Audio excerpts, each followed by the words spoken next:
você está no Tanque Cheio, o podcast da Academia Corporativa Ali.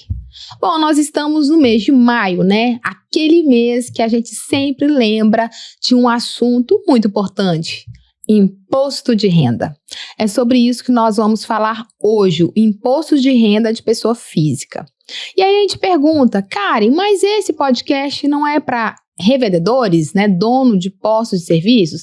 Sim, só que todo empresário tem um CPF vinculado ao CNPJ. Então, gente, a gente precisa ficar muito atento. Primeiro, porque ainda temos prazo para nos adequarmos, né, e fazer realmente essa declaração de forma correta. E segundo, a gente sempre precisa lembrar que a gente sempre declara o exercício anterior no ano corrente. Então, esse ano de 2024, é importante você entender alguns pontos para você se preparar para a próxima declaração. Então, é sobre isso que a gente vai falar. Não é o momento de declarar, mas como você se comporta ao longo do tempo, né? Então, esse é um assunto muito importante no dia a dia, que traz grandes impactos se a gente realmente não coloca isso, né, no nosso radar. E a gente sempre até estava brincando aqui, porque hoje nós vamos falar com a Mara Lúcia, que é a CEO da Revenda Contábil, que vai dar uma aula para a gente aqui, inclusive para mim, e a gente estava brincando, porque assim, é muito importante a gente entender que não existe isso, gente, de CNPJ pobre e um CPF rico, ou vice-versa. Então, nós vamos abordar esse assunto em duas partes, porque o assunto realmente é denso e o nosso objetivo é realmente deixar ele bem esmiuçado, detalhar mesmo. Então, bora lá, porque esse mês promete. Ei, Mara, olha, muito obrigada por ter aceitado o nosso convite. Você que é uma especialista no assunto, né? Não só aqui em Minas Gerais, em vários estados, né? Você roda o Brasil todo e entende muito desse nosso negócio, postos de serviços. E pra gente é uma honra receber você aqui e falar de um assunto, assim, contabilidade no modo geral já é um assunto muito importante que o revendedor entenda. Mas num momento como esse de imposto de renda, aí que a gente precisa debruçar mais, né, Mara? Então, muito obrigada por você estar com a gente aqui. Eu tenho certeza que você vai contribuir muito com os nossos revendedores. Karen, é um prazer imensurável estar de volta ao podcast Tanque Cheio. Eu sempre gosto realmente de trazer informações, de trazer as novidades, o que nos espelha no dia a dia. O mês de abril e maio, né, para nós pessoas físicas, ele vem recheado de mistérios, de dúvidas. A gente sempre se questiona, né? Eu recolho imposto de renda durante o ano inteiro, ainda na declaração de ajuste ainda tenho a pagar. Então, assim, é muito importante realmente a gente falar desse assunto. E eu procurei aqui trazer várias dúvidas que existem no cotidiano, né? Eu fiz uma seleção de dúvidas aqui, tentando respaldar e responder, né, para o revendedor o que eu acho importante. Legal, Mara. E é isso mesmo. Assim, a gente pensou, né, aqui exatamente quais são as dores que vocês, né, revendedores, revendedoras, passam aí no dia a dia. E a gente espera conseguir sanar todas as dúvidas possíveis. Então, gente, esse é um conteúdo assim, para pegar, ó, caderno aí, caneta, sentar e anotar, porque eu tenho certeza que vai te ajudar, inclusive ajudar você no dia a dia com o seu contador, né? Você tem aí um contador que te ajuda sempre nesse momento, né? E até para poder sanar suas dúvidas. Então, bora lá, Mara, vamos começar do começo, né? Fala pra gente, né, se tem alguma dica para facilitar aí o preenchimento do imposto de renda. Gente, a coisa mais importante que tem, né? Fala-se que o imposto de renda inicia o período de entrega no mês de abril e finda agora no mês de maio. E aí sai todo mundo correndo, né? Eu falo que na última semana, no último dia, a mesa de um contador está lotada de papel. Mas o que ocorre? Nós estamos em 2024 prestando informações do exercício de 2023. Então, é muito importante no decorrer do exercício você criar uma pastinha ali de documentos e ir montando, colocando a cópia, tudo aquilo que você movimentou, independente se é dedutível ou não, para que na hora hora da declaração você tenha meios realmente de lembrar do que aconteceu. Hoje a nossa vida tumultuada e muita coisa hoje passou a ser digital, né? A gente esquece de pegar um recibo, esquece de pegar um comprovante. Então, se a gente já não lembra o que aconteceu ontem, né? É verdade. Então, é se preparar para isso durante o decorrer do exercício. E é legal você falar isso, porque a gente esquece mesmo, né, Mara? Então, assim, seja através de passo, até mesmo digital, como você comentou, a gente sempre colocar isso no radar, porque às vezes só lembra de pegar os recibos nessa hora, né? E às vezes nem sabe o que de fato ocorreu, né? E existe limite de idade, Mara? Então, não existe, Karen. O que acontece? Qualquer pessoa superior, que tenha obtido, né, os rendimentos, aí nós vamos falar isso aqui pela conversa, é obrigada a declarar, tá? Eu obtive a renda, ou eu obtive qualquer parcela ali que me obriga a declarar, eu tenho que declarar. Não existe limite de idade. O que acontece muitas das vezes também, que fala assim, e a pessoa menor, né? Eu tenho dependente. Mesmo dependente, que ele seja dependente de uma pessoa, daquele responsável por ele tem que declarar se houve alguma movimentação, muitas vezes dentro da declaração contida do responsável. Mas todos nós que temos um CPF, que fizemos qualquer tipo de movimentação adequada à legislação, nós somos obrigados a declarar, independente da idade. Ou seja, ainda quando a gente falece, existe a declaração de espólio, né, que aquela pessoa que ficou responsável pelo inventário vai cuidar ainda da declaração do espólio até conseguir fazer a separação, o inventário dos bens para que faça a declaração final do espólio. Então, ou seja, até depois que eu fui para o céu, né, eu ainda tenho que prestar contas para o fisco. Alguém tem que fazer isso. Isso aí através da declaração de espólio. É interessante. E como se preparar para o leão, Mara? Porque assim, né, tem essa brincadeirinha, né, de chamar o imposto de renda de leão, né? Então, como se preparar para ele? Eu costumo brincar que aquele leão, né, quando a gente fala da figura do leão, a gente pensa naquele bicho, o macho da selva, aquele bocão, aquele tipo de coisa. Se eu disser para vocês que esse leão hoje, né, ele nem existe mais dessa figura leão. Esse leão hoje, ele é quase que uma célula microscópica ou digital para tudo. E ele passou a ser digital, né? Então, eu tenho mais receio hoje do robô digital, da inteligência artificial, do que em si desse leão. O leão ficou até doce. Vou falar com vocês que eu tô com 51 anos, como contadora, eu já tenho mais que 60% da minha idade, né? Que eu amo. Eu comecei com 13 anos a trabalhar na área contábil. Eu tenho saudade desse leão. Às vezes eu me pergunto, e a gente vai se perguntar isso muitas vezes ainda. Eu adoro, eu tenho saudade do leão, porque hoje o leão já não existe mais, né? O leão, ele mudou a figura para a inteligência artificial, e é muito bom nós termos consciência disso. E se preparar para o imposto de renda é ter a continuidade dos processos, é você saber e ter o domínio de tudo aquilo que é dedutível, tudo aquilo que é tributado, como que você tem que fazer nos meandros do dia a dia, para que chegue lá na hora de declarar, você tenha absorvido, né, todas as condições que o fisco te permite ter como meio de dedução, né? Gente, a Receita Federal, ela é responsável pelas obrigações, ela não é responsável pela tributação. Quem decide o tributo, quem decide a taxação sobre isso, não é a Receita Federal, né? É a nossa Câmara que julga todas essas situações. A Receita Federal, ela apenas fiscaliza, ela apenas é um meio que recebe essas declarações.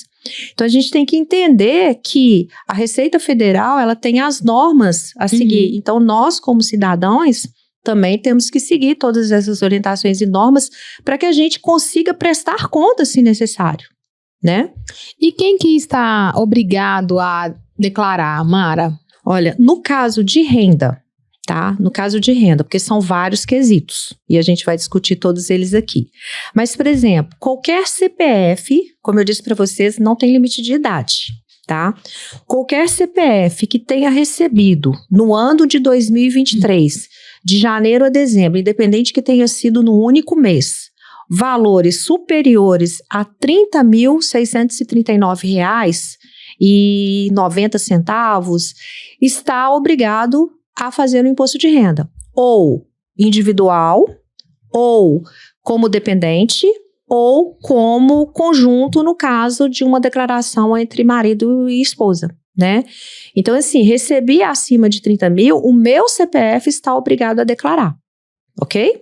É muito importante porque às vezes a pessoa pensa assim, meu filho é meu dependente. Se ele teve renda, se ele recebeu uma doação, se ele recebeu qualquer movimentação financeira, ele tem que declarar a fonte, né, de quem fez essa participação para ele. Mara, e além dessa renda, existem outros motivos que tornam essa obrigação pertinente? Karen, são vários, tá? Então, assim, vamos lá. Se eu recebi um rendimento isento ou não tributável, por exemplo,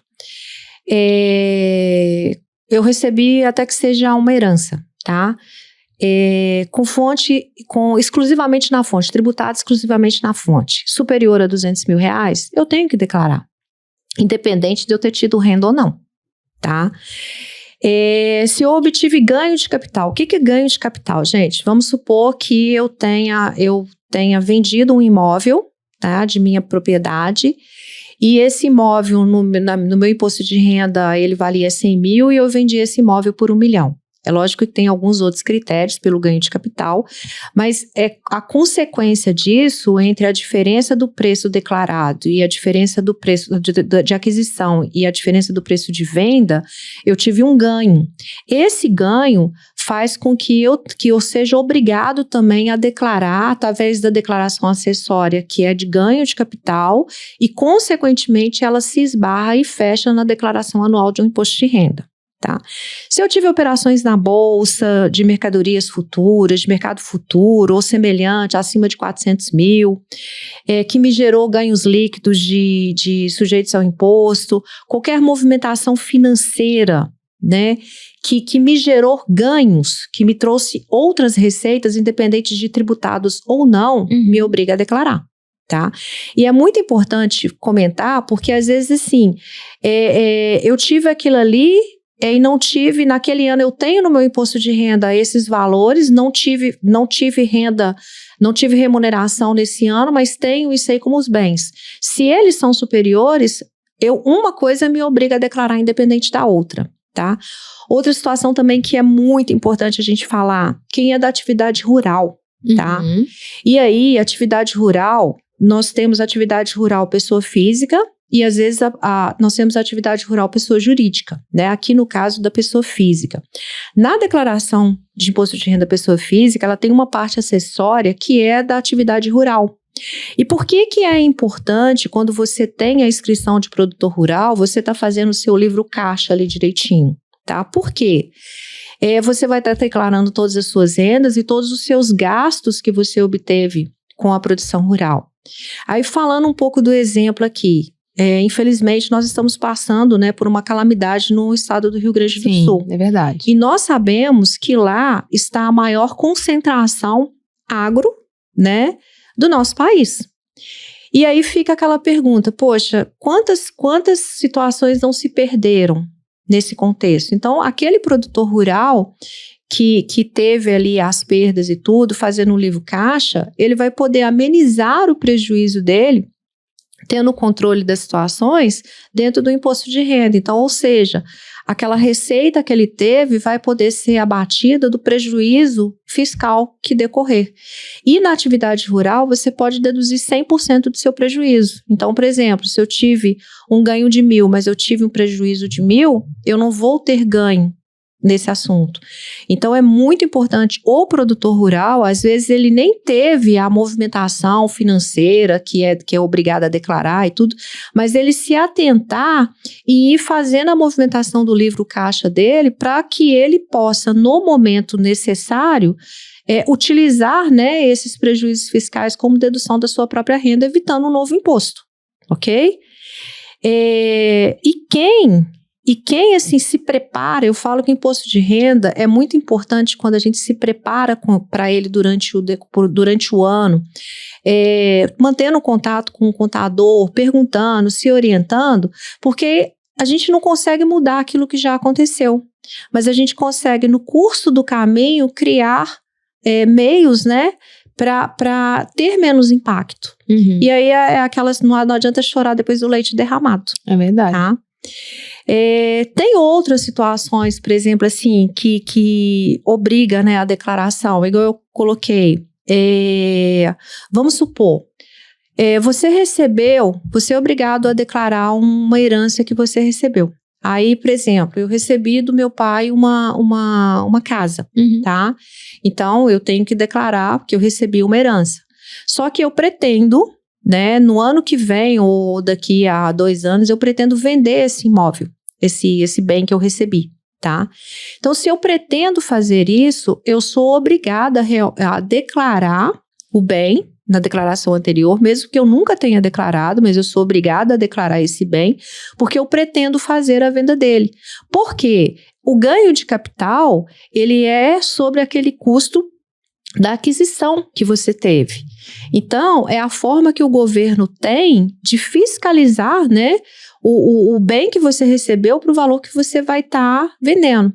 Então, a declaração, ela não é só das rendas, se eu recebi renda ou não. Ela é daquilo que você pretende fazer. Então, muitas das vezes, a gente tem que alinhar. O que eu pretendo fazer, né, com esse bem ou com essa situação? Criando realmente uma obrigatoriedade de declaração, tá? E aí, assim, vamos aqui, outra coisa também que é interessante. E isso eu vejo muitas vezes ocorrer. Tem pessoas que no decorrer da vida, enquanto trabalhadores, né, eles possuíram bens superior a 300 mil reais. Tá? Então, eu tenho os bens, eu tenho lá, o que é bem? Eu tenho uma casa, eu tenho um veículo, eu tenho uma joia, eu tenho um quadro, tenho bens móveis e bens imóveis. Tudo isso é bem. Se essa propriedade for superior a 300 mil reais, a legislação do imposto de renda me obriga a declarar. Aí vamos lá, poxa, mas eu não tive a renda de 30 mil reais, ou eu sou aposentado. Como volto a enfatizar, a renda não tem nada a ver com o seu patrimônio. Então, independente da renda, outros critérios me obrigam a declarar, como eu ter um patrimônio superior a 300 mil reais. Tá? Então, assim, isso é muito importante porque tem muito idoso acima de 65 anos, muitas pessoas que, assim, na vida, né, enquanto de trabalho, tiveram condições de adquirir bens e, de repente, se aposenta com uma aposentadoria mínima, que não atinge os 30 mil reais. E aí, fala assim, eu não preciso de declarar? Depende, né? E por que isso é importante? Porque na ausência dessa pessoa, os filhos, como eu disse para você, o imposto de renda, ele é vitalício e ele é pós-morte. Por quê? Vamos supor, se os filhos, o que os filhos herdam? Herdam os bens dos pais, né? E esses bens estão onde? Declarados no imposto de renda. Então, a continuidade da declaração de espólio provém dessa declaração. Então, assim, não é só renda, ok? Os bens, né?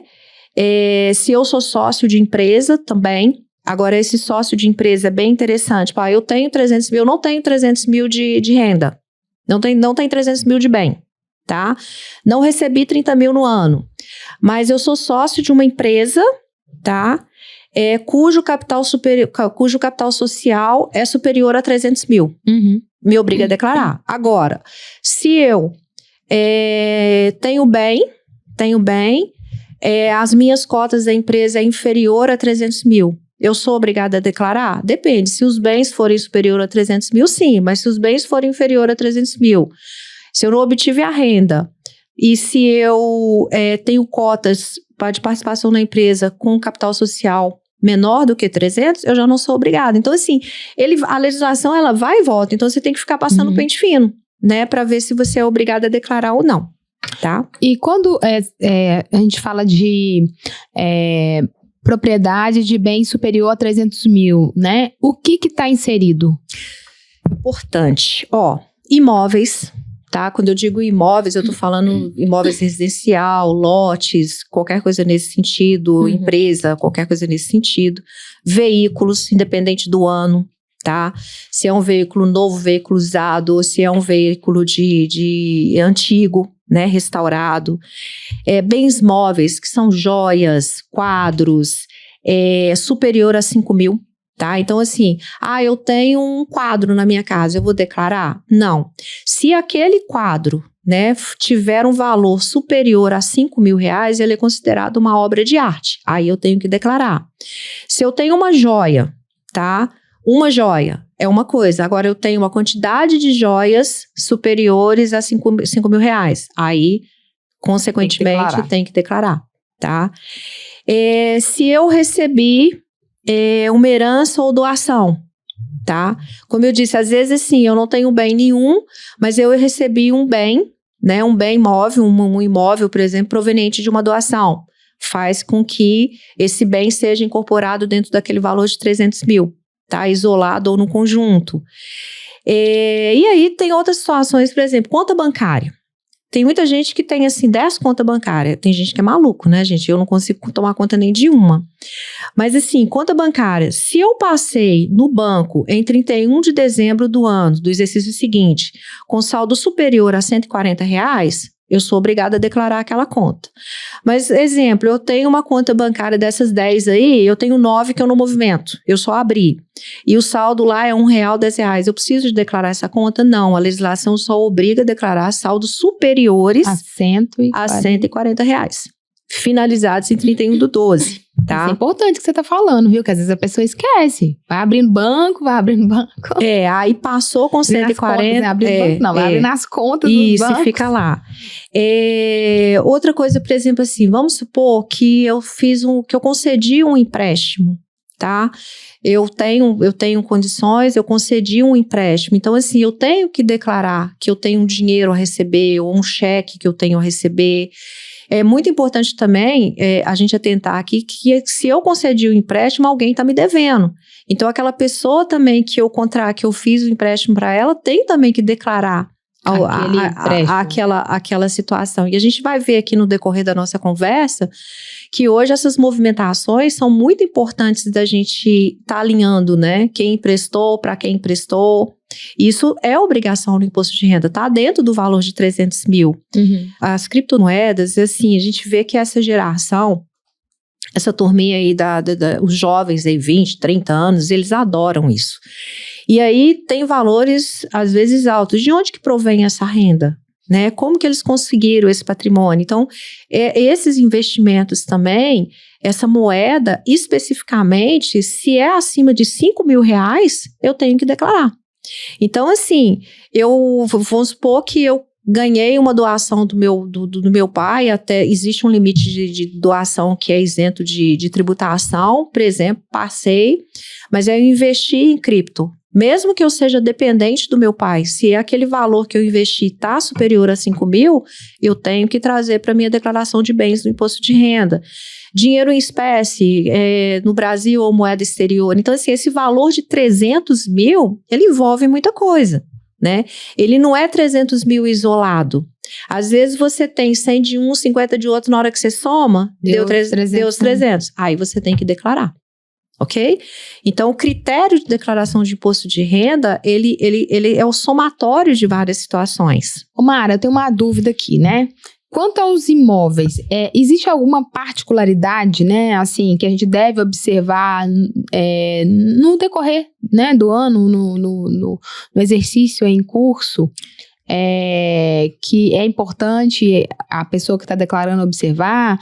Assim, a gente pode atualizar o valor do imóvel, né? Karen, assim, uma pergunta totalmente pertinente e muito sábia. O que acontece, gente, que vamos lá, assim, olha, eu comprei uma casa, tá? Comprei um imóvel, meu imposto de renda comporta, bonitinho, comprei. Só que aí, esse imóvel, eu adquiri ele por um valor e eu começo a fazer obras nesse imóvel. Então, eu pego um bem e valorizo esse bem com as obras que eu faço. Sim. Só que eu não me preocupo em ter o documento fiscal que comprove essa obra. É lógico que eu tenho que ter as notas fiscais, eu tenho que ter a documentação, eu tenho que ter todo o valor que eu investi, todos os recibos pertinentes, notas pertinentes. Eu não me preocupo com essa situação. Aí, esse imóvel que eu comprei por 200, se um dia eu pretendo vender, ou se eu vou fazer uma doação, ou se vai para herança, esse imóvel, por exemplo, está avaliado em 1 milhão. Tá? No meu imposto de renda ele está 200, mas se ele foi valorizado é porque eu fiz o investimento, então eu não me preocupei em documentar esse investimento. O que acontece? Eu vou ter que teórica isso, né? Aí o que acontece? Não há justificativa, porque a justificativa para valorização do imóvel é documental.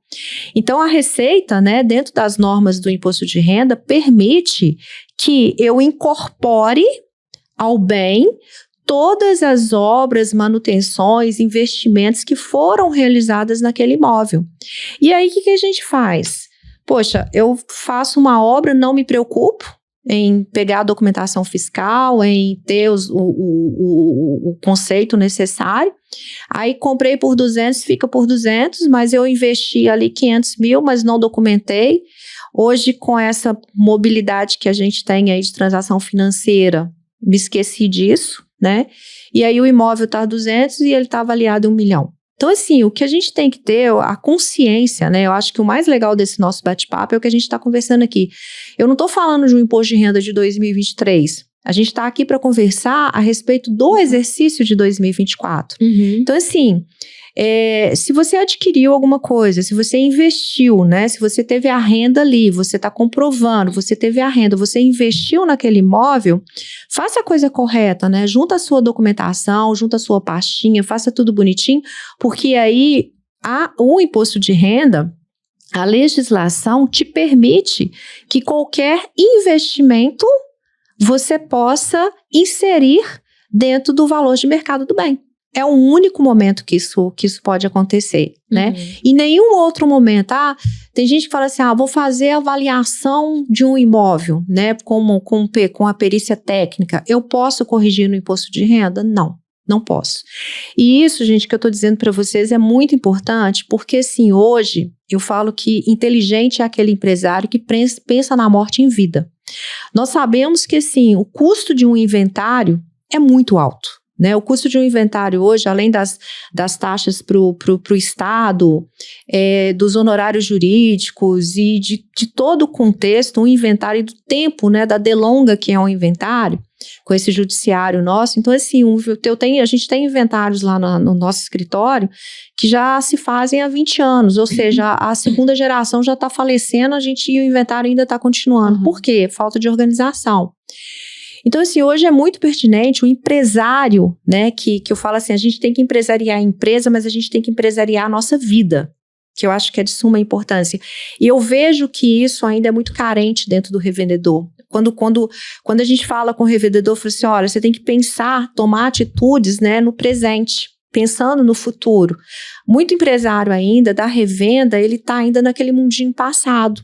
Isso não existe mais. Então, assim, se eu penso no problema e tomo uma atitude, se eu faço esses investimentos, se eu corrijo no meu imposto de renda, o que é interessante? Se eu vou criar, por exemplo, uma organização patrimonial, eu vou falar hold, porque quando a gente fala hold, todo mundo sabe assim do assunto que a gente está falando, que é um tema para a gente discutir, o que é uma hold de verdade, porque tem muita hold de fato, muita hold de papel, tem muita gente vendendo hold não é um produto, hold é um processo. Tá? Inclui família, isso é muito sério.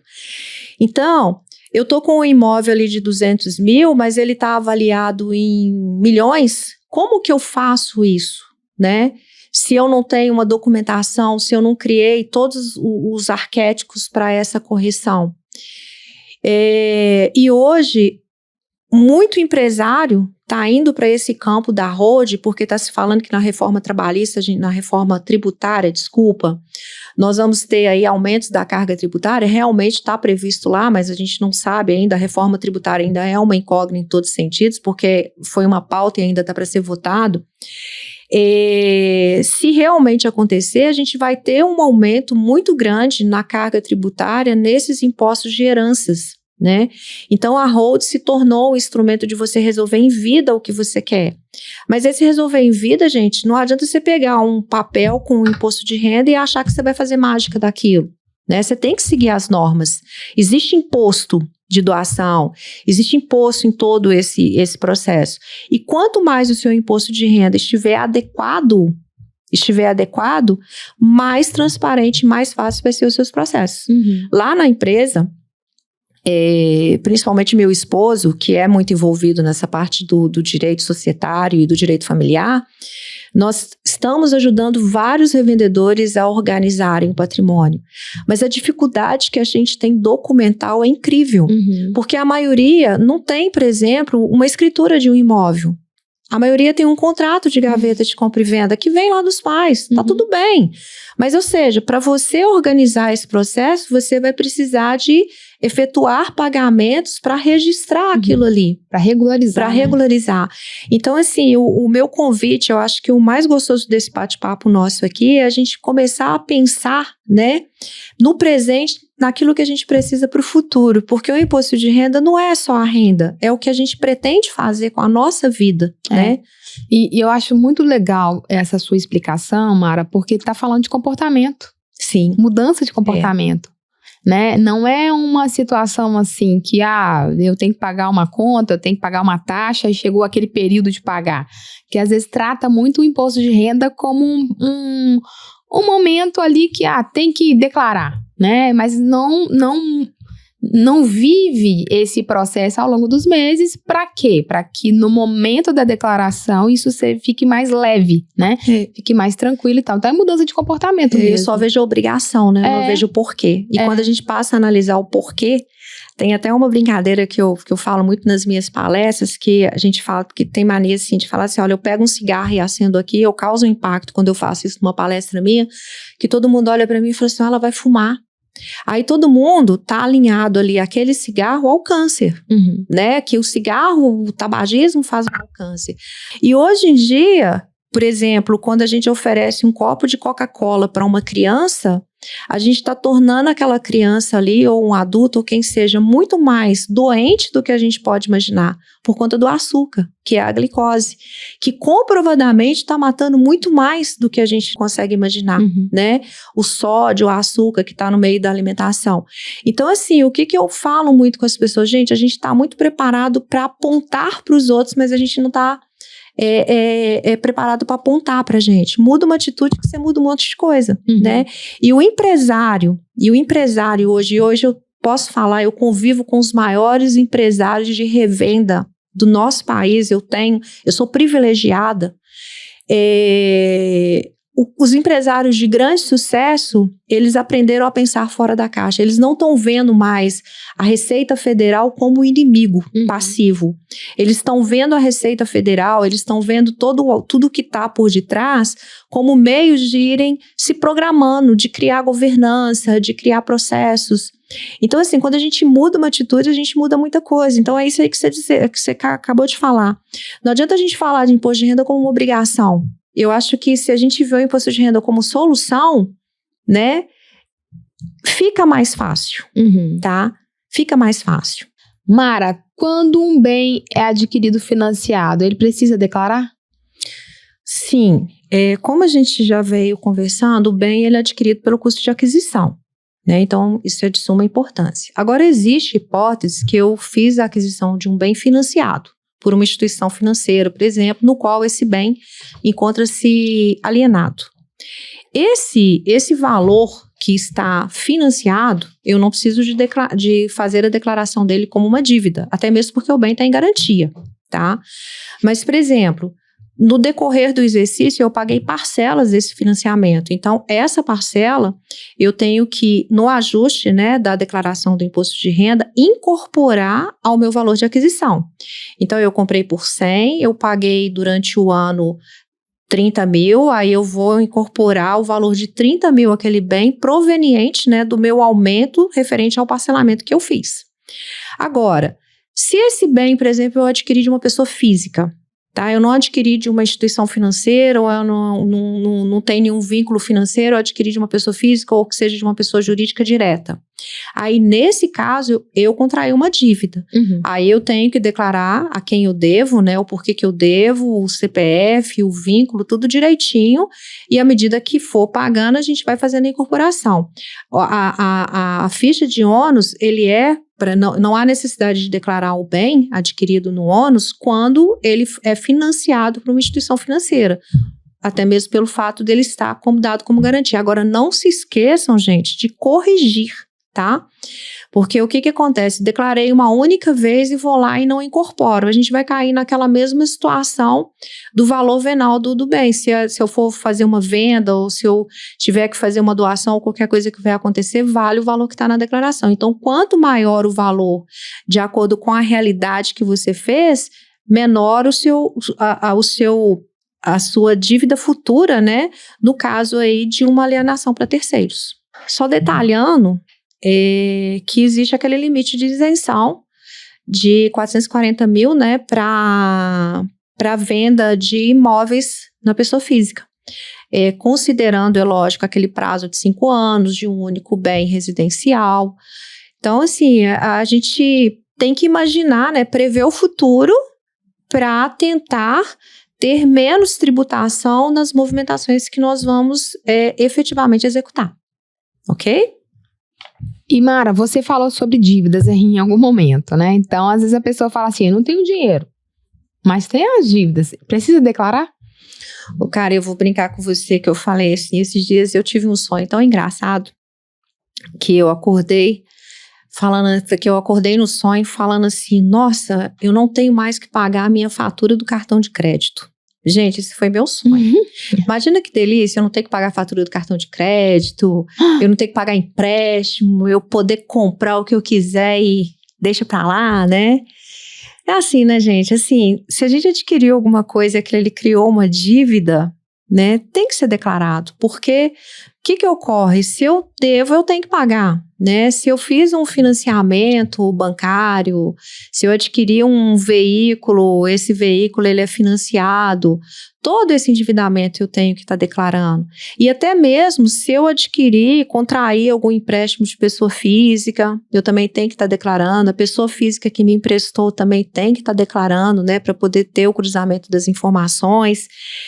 Então, assim, todas as dívidas, tá? Todas as dívidas, de menos essa que a gente comentou, que é a do imóvel financiado, né? Porque ele está, teoricamente, vinculado em parcelas e ele está alienado, tá? Mas endividamento tem que ser declarado e é muito importante isso, porque às vezes esse endividamento, ele está ligado a algum bem que você adquiriu. Eu não tenho renda para adquirir um veículo. Tá, eu financiei esse veículo em 5 anos. Aí, na hora que eu entro com o bem vem uma nota fiscal do veículo no valor cheio, de 100 mil reais. O bem tá valendo aquilo ali, né?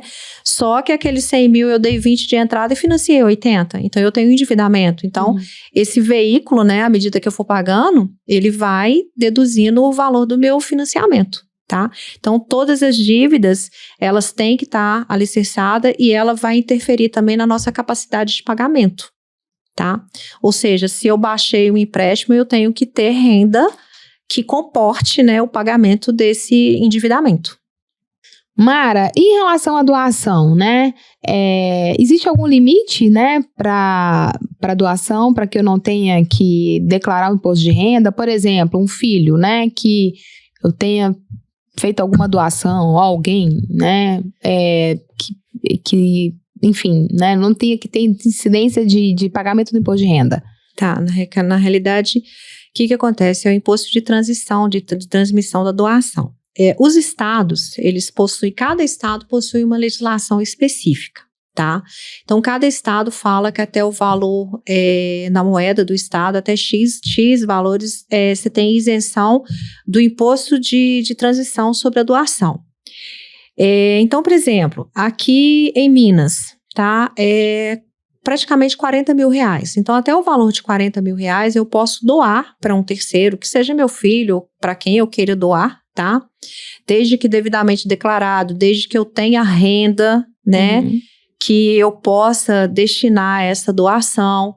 Até esse valor eu posso fazer a doação sem a incidência do imposto de transmissão de bens, ok? Eu posso fazer isso uma única vez? Não, gente, até o valor anual, né, você pode declarar para qualquer CPF com a isenção.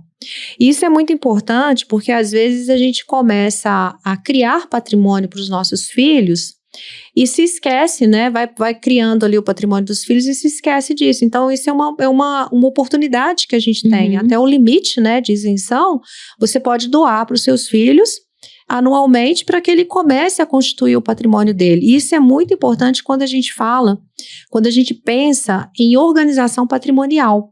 Porque, assim, você criando renda para o seu filho, você cria condições, por exemplo, dele adquirir o seu patrimônio. E, às vezes, no decorrer do ano, se todo ano eu dou para o meu filho 40 mil reais, no decorrer de 10 anos, quanto que eu não vou ter? Já possibilita, por exemplo, o seu filho adquirir um imóvel sem que você tenha que fazer a doação para ele, porque ele teve renda para isso. Então, quem pensa consegue ter menor tributação de maneira lesiva, sem problema nenhum, tá? Então, tem que olhar no seu estado de origem, né? Aí vale ao seu estado de residência, qual é o percentual que você pode fazer de doação sem isenção, e aí você declara no seu imposto de renda certinho, de quem está recebendo e quem doou, o valor certinho, e você pode ir criando esse patrimônio, esse vínculo patrimonial. Legal, Mara. Acho que é importante essa explicação sobre a doação que você falou, que às vezes as pessoas podem deixar esse assunto de lado. E outra dúvida também em relação às despesas médicas, né? Quais são as despesas que podem ser consideradas dedutíveis no imposto de renda? Então, gente, despesas médicas é bem interessante. Eu vou até ler um trecho da própria legislação para ficar mais firme. São considerados procedimentos médicos aqueles realizados em estabelecimentos médicos por profissional médico. Haja medicina, né? O que é isso?